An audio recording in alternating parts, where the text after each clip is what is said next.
छत्रपति शिवाजी महाराज 19 फरवरी 1630 को शिवनेरी किले महाराष्ट्र में इनकी जन्म। इनके पिता शाहजी भोसले बीजापुर सुल्तान के सेवा में एक सेनापति थे। इनकी माता जीजाबाई, जिनसे इन्होंने धार्मिक और नैतिक मूल्य की शिक्षा ली। बचपन में दादो कांडोदेव संरक्षण में युद्ध कला, प्रशासन और रणनीति की शिक्षा ली। 1945 में शिवाजी पुणे के आसम बीजापुर के अधीन कई रणनीतिक किलों पर अधिकार किया। इनके पिता सेनापति के कारण मोहम्मद आदिल शाह ने शिवाजी को खतरे के रूप में देखा और 1648 में संभाजी को बंदी बना लिया पे छोड़ा कि शिवाजी शांत रहेंगे और आगे किले पे अधिकार नहीं करेंगे। 65 में शाहजी की मृत्यु के बाद शिवाजी ने फिर अपनी सैन्य अभियान शुरू। सतारा प्रतापगढ़ किले में हुआ शिवाजी महाराज और बीजापुर के सेनापति अफजल के साथ। अफजल को इन्होंने हरा दिया। यह मराठों की किसी बड़े क्षेत्रीय शक्ति पे विरुद्ध पहली विजय थी। मुगलों से संघर्ष 1665 में शिवाजी मुगल सेनापति राजा जयसिंह अमेर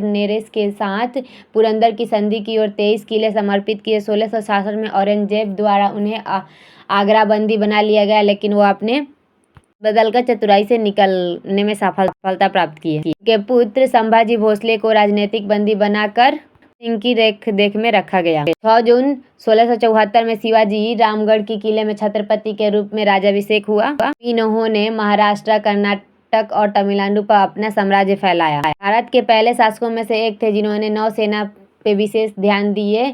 कौड़क तट की सुरक्षा के लिए नौसेना का निर्माण किए। 18वीं शताब्दी के प्रारंभ में नियमित कर लगाया गया मराठा साम्राज्य द्वारा वसूला गया। यह एक वार्षिक कर था जो कुल राजस्व और उपज का 25% होता था।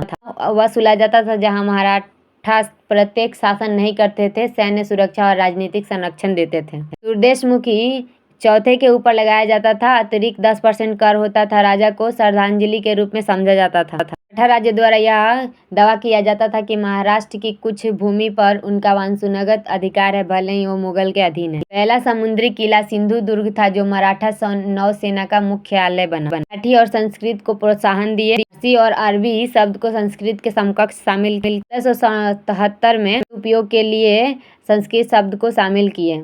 राजमाता संस्कृत में थी, जो उन्हें हिंदू राजनीतिक दृष्टिकोण को दर्शाती थी। यह धार्मिक रूप से सहिष्णु शासक थे। उन्होंने केवल हिंदुओं को नहीं, मुसलमानों को भी धर्म पालन के लिए स्वतंत्रता दिए थे। समर्थक रामदास शिवाजी समकालीन और प्रेरणा स्रोत थे। एक मराठी संत, दार्शनिक, कवि और आध्यात्मिक मार्गदर्शक थे। उन्होंने इनकी हिंदू राज्य के विचार और नैतिक संस्कृति का समर्थन दिया।